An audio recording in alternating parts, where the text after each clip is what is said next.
বলছে আজকে মুক্তিযোদ্ধাদের আমরা দেখছি ভুয়া মুক্তিযোদ্ধা, মুক্তিযুদ্ধ করে নাই তারা মুক্তিযোদ্ধা, ভুয়া ভাতা নেয়, সুযোগ সুবিধা নেয়। এটা আমাদের জন্য লজ্জাজনক।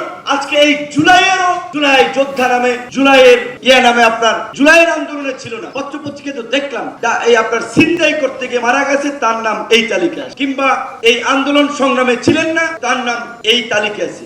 এই তালিকায় এই ভুলটা হলো কিভাবে? এই তালিকা যারা করেছে তাদেরকে অবশ্যই বিচারের আওতায় আনতে হবে। এই তালিকা করার মধ্য দিয়ে জুলাই শহীদদের প্রতি অবমাননা করা হয়েছে, জুলাইয়ের প্রতি অশ্রদ্ধা দেখানো হয়েছে, এবং এই প্রতারণার সাথে যারা জড়িত আমরা অনুরোধ করব তাদেরকেও বিচারের মুখোমুখি করার জন্য।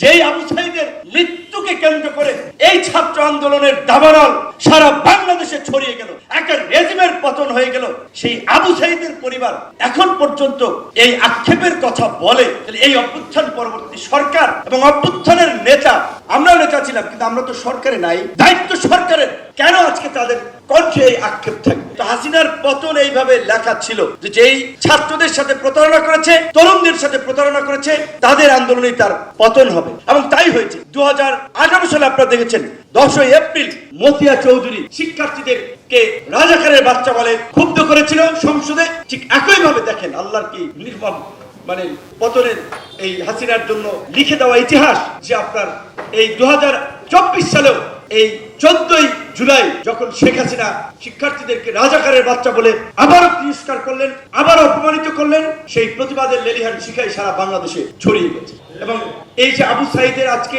বিরচিত মৃত্যু, অনেকেই মৃত্যুবরণ করেছে, আমরা প্রত্যেকের কথাই স্মরণ করি। কিছু ঘটনা সিম্বলিক, আইকনিক থাকে। 90-এর আন্দোলনে নূর হোসেনের কথা, কেউ বলেছে সে ভবঘুরে ছিল, কেউ বলেছে সে আওয়ামী লীগ দাবি করেছিল তাদের কর্মী, অন্যরা দাবি করেছিল তাদের কর্মী। সে যাই হোক না কেন, নূর হোসেনের পরিবারের প্রতি কিন্তু 90 পরবর্তী সরকার খুব বেশি সুবিচার করে নাই।